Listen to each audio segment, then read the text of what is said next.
Welcome to Global Risk Community Chat. Today our guest is Salih Islam. He's actually our first guest of Global Risk Community Chat, so he has a very special place for our podcast and our community. So I'm very happy to have you here again, Salih. Welcome.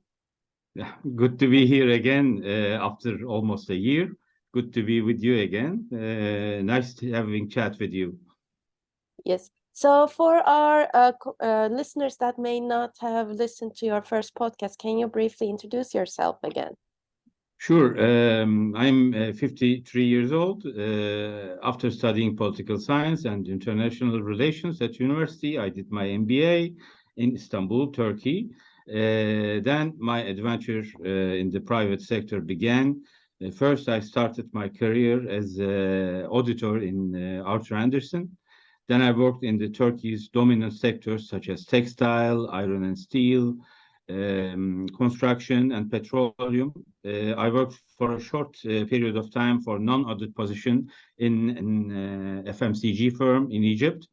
I worked as a finance manager there. Finally, for the last 10 years, I'm still working in the audit department of a large retail group operating all over the world in a global sense, which is Group Rocher. That's it. If I want to state it briefly and as a summary. It sounds good. Thank you so much. I think it was super clear. So what topic you like to share with us today? Today, I want to talk about fraud because it's a big subject of my profession. I'm an internal auditor, so part of my area of expertise is fraud. I want to talk about today how to detect and prevent fraud in an organization, in a company. I want to talk about that in a brief sense. I want to talk about some key points about preventing and detecting fraud in an organization. Yes. Thank you for sharing that. Also, as far as I know, right now, as of our recording, it is Fraud Prevention Awareness Week. So it is actually a very relevant topic for our current weeks or month. So then let's jump into it. So what are some key things when it comes to fraud prevention? Sure. Fraud is usually done in secret or try to be hidden in the companies. It may remain undetected for a while. Often, a fraudster does not come into direct contact with the victim. Like I said, it's hidden. I always give an example in my webinars. A bank robber uses force and threatens when he robs a bank. But a fraudster, usually a bank employee, steals money from the bank and tries to cover it up. That's the difference between a bank robber and the fraudster who works for a bank. So, in general, fraud is a black hole for all the companies in the world. According to the statistics, around 5% of the revenues earned by the companies goes to fraud.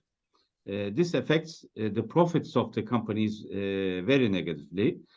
So in general, companies do not take precautions or preventive measures before they face fraud in general. Today we want to talk about how to detect and prevent fraud in the companies. Of course, it is important to detect fraud in the companies, but more importantly, it is to prevent the fraud before it happens. In other words, we should make the fraudster's job very difficult in order for them to commit fraud. Companies should be alerted for the fraud risks on this manner. So if I want to give some statistics about fraud, according to the estimates by ACFE, ASVFE, Association of Certified Fraud Examiners, which are experts in occupational fraud in this manner. Only in the United States alone may exceed $900 billion annually, the occupational fraud volume. If we add together the other fraud aspects like check and credit card fraud, securities fraud, total fraud number will be 10% of global economic output. So this means trillions of dollars globally, which is huge number. So it's a huge problem. So how are we going to stop it? There is a simple formula to be told. We have a formula to prevent fraud in the companies with three basic strategies. Of course, we cannot reduce the fraud to zero, but we will mitigate the risk as much as we can. Because as long as there is a human being in somewhere, you cannot reduce it to zero. There will be some part of fraud in every company, but it will be tolerable, or it will be risk is how do you call, risk is mitigated that time.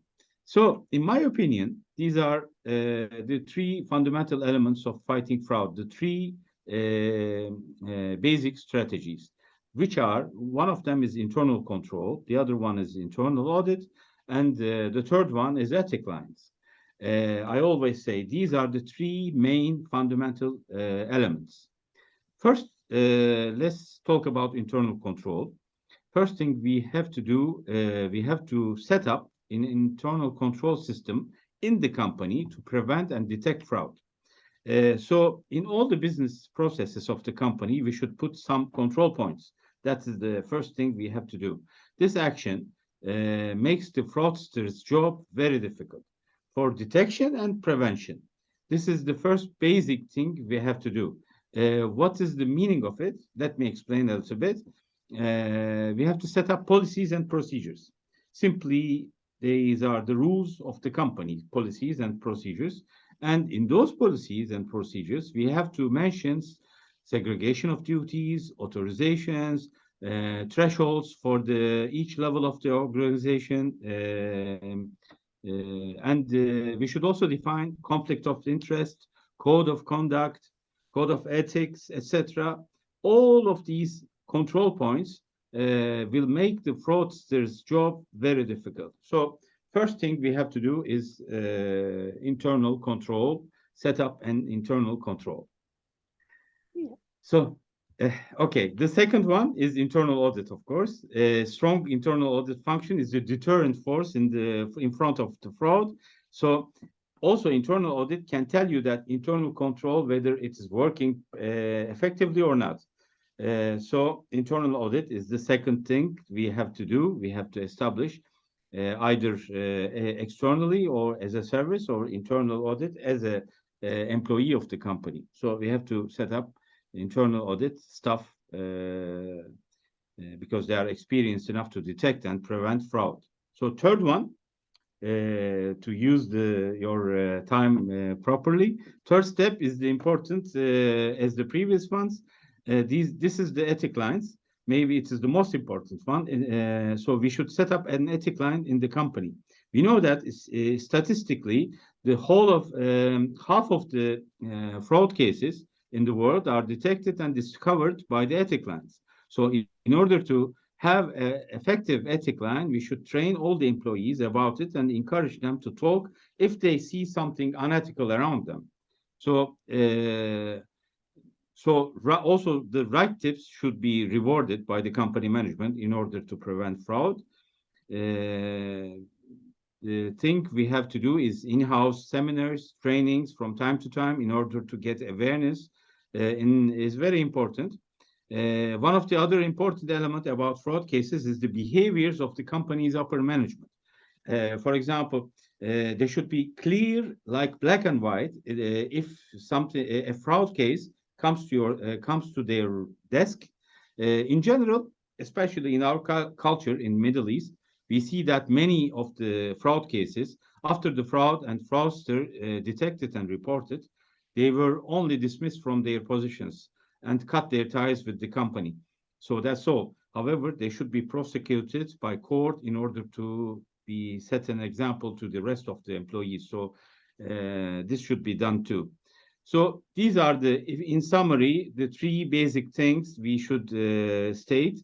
in order to prevent fraud or set up a fraud prevention mechanism in companies. First of all, internal control. The other one is internal audit and the ethics lines. These are the three deterrent forces to prevent fraud. Thank you for sharing that as well. I hear that there's a lot to do for companies actually to also be more active against fraud prevention. So seeing that there are so many of them, I want to ask one last question. So if you were to give one takeaway point to our viewers that they can start implementing right away, you know, tomorrow they go to their works and start implementing, what would that be? One takeaway is very difficult to tell, but I should give recommendation to all the listeners of this interview. There is a very important step for the companies to take: the tone at the top. I mean, the upper management, the executive board, and the bosses of the companies are important. Their approach to fraud is also very important. If they do what professional advise them to do, everything will be fine. Thank you so much for sharing that. So unfortunately, we have run out of our time for today. So I want to thank you so much for joining again once again, and hopefully we will see you in another session later as well. Of course, Ece. Thank you very much for having me, and it was a pleasure to be here again, once again. Thank you very much. Likewise, thank you. Have a great day. Bye-bye.